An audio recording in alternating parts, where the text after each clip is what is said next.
Hi everyone! Welcome to the Crafter Studios at the Scottsdale Public Library. I hope you're all doing well.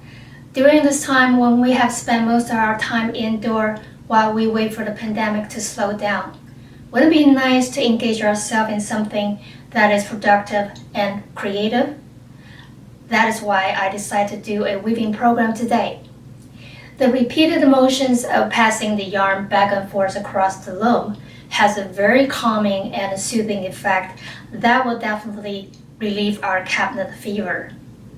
Not long ago, the Scottsdale Public Library acquired a new item to our collections in weaving. The book is called Cardboard Loom Weaving by Harumi Kageyama. It comes with step-by-step instructions on how to build all kinds of loom with just cardboard. It also includes 25 beautiful and useful objects that you can make with cardboard looms.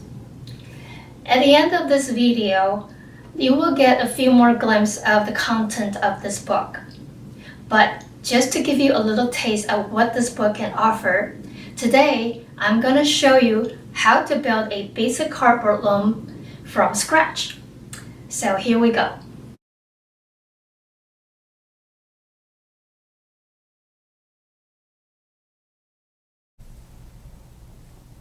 Alright, so I hope you have gathered all the materials and tools that we need for this project. And this is going to be the part one. The part one is about how to build a cardboard loom from scratch. So we are going to make coaster about 4 by 4 inches. So the ideal size for the loom will be 5/4 to 8 inches. And so I have a cardboard or measured 5/4 across and then 8 inches length. And then you also want to get a cardboard that's long enough for you to also make 2 strips that will be the header for the loom, and I'll show you what these will be used for later on. So this is what we're going to measure it, and then we're going to cut it with a utility knife. And if you prefer, you can use scissors, but I find knife actually works better for me. So you just cut it.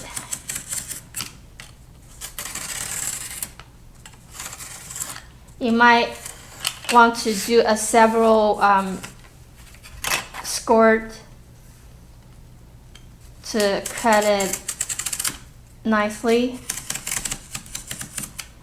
Don't try to cut it like all at once because it might tear the paper on the cardboard. So just kind of patiently score it a few times to make a clean cut. So that's one.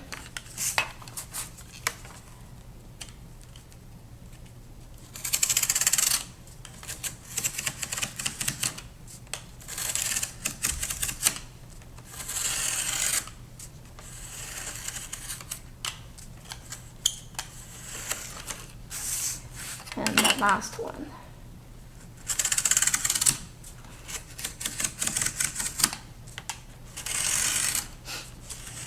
So to make a loom, you want to have these 4 pieces. This is the body of the loom, and these 2 strips each about 3/4 inch, and they will go both on top and the bottom, and we're gonna glue them to the body of the loom.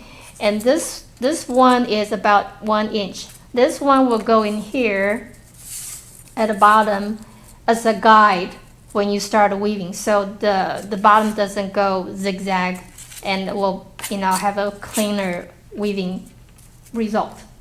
So after we cut all these parts, we're gonna glue these 2 pieces on the body of the loom. And any white glue, school white glue will work. So you want to put generous amount of glue, and maybe just kind of spread it evenly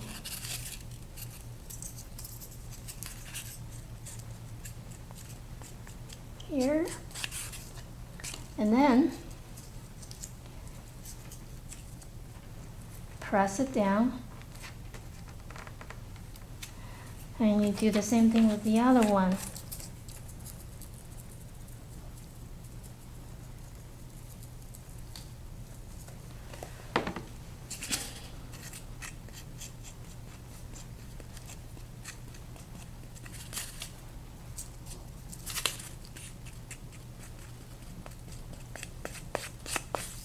All right. Press it down the bottom. And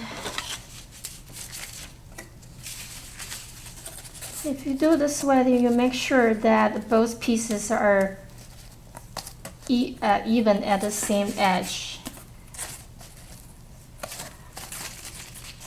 And use a paper towel to clean up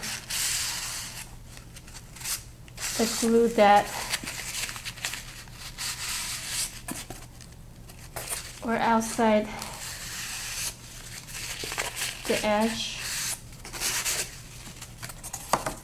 Okay, so that's the body of the loom, and since the glue is still wet, you want to set aside and let it set. And if I were doing this at home, I will leave this overnight, at least give it 24 hours time to set and then dry. I know the school glue dries easily, but because we got to do a lot of tiny cuts for notches, so it's better just be patient and wait for it to dry completely before you move on to the next steps. And I actually have one that I prepared last night. They're all ready to move on to the next steps. So the next steps is to use the masking tape to cover the top and the bottom edge of the loom. And you want to put probably several layers just to strengthen the edge.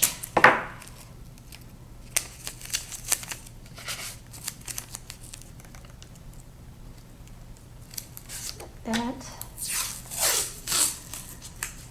And usually three layers of masking tape will be enough. I guess this one doesn't work, so I have to get another one. There you go.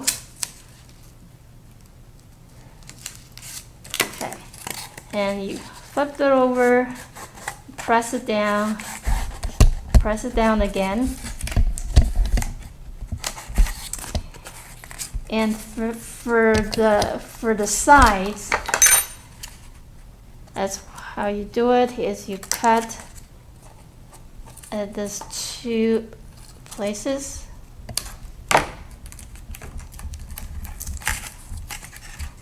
And you can just press it down to cover the edge.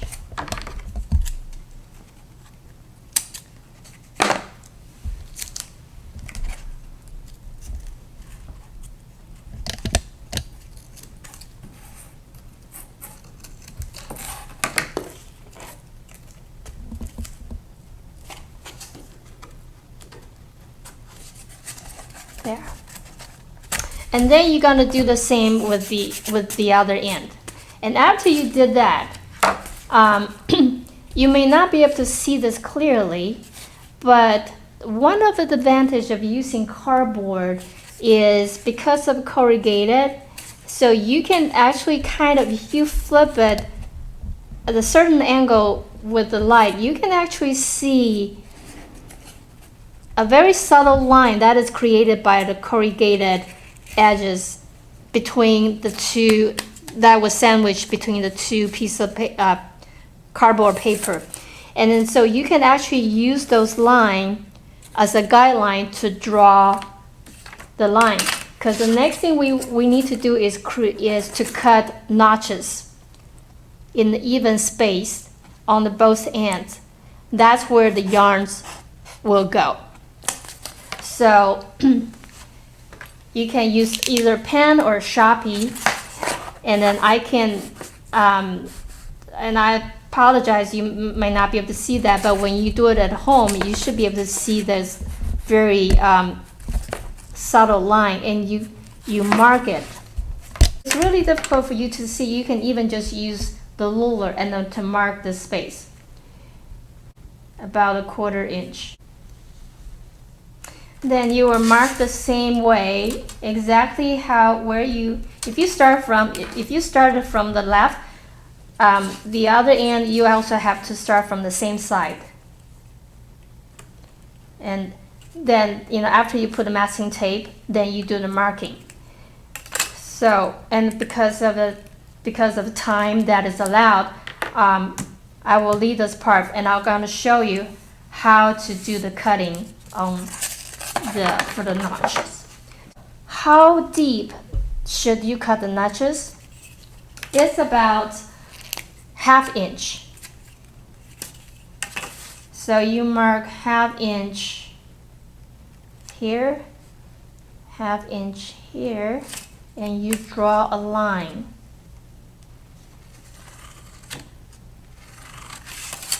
So the line here is where the cut will stop. So when you cut, you will cut about 1/2 inch deep from the edge. So again, you take the knife and you press the tip of the knife down. And also I forgot to mention one more thing. So when you draw the line, it's better to draw it all the way to the guideline, so you know where to cut, to start your cutting. And so that if you marked it, and you just cut it one at a time. Be patient. This is all part of the learning process.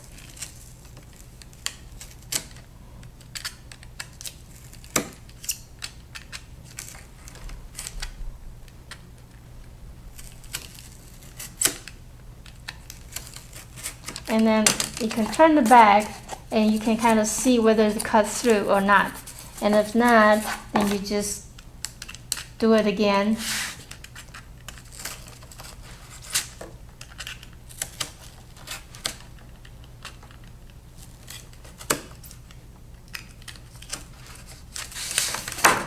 And see, now you can see that it actually cuts through the notches. So you do it across the entire top edges, and you do the same thing. Put the masking tape, measure the space, and then you cut it. I got all my thing cut and ready for setting up a loom. So before we go on, there's a few terminologies that we need to kind of go over with. So there's warp, which means the thread that goes from top to bottom, a vertical line of the yarns. And also they're weft. Weft are the yarns that goes across the loom as you weave under and over, under and over. And the other terminology is shed sticks. The shed sticks is used to lift up the yarn, so it's easy for you to pass the yarn, the weft, through the warp.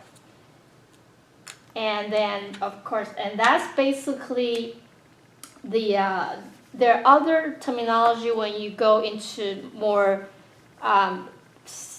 like a wooden frame loom weaving, but we're not going to do that today. Today we're just going to go over very simple steps, and these are the few terms that you need to know in order to understand my instruction that is going to follow.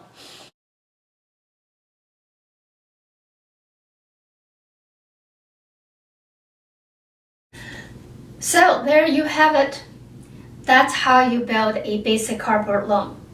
In our next program, I will show you how to set up the loom and weave small coasters just like this too. I hope you enjoyed today's program, and don't forget to tune in for our part 2 of this weaving program. Until then, happy crafting and be safe.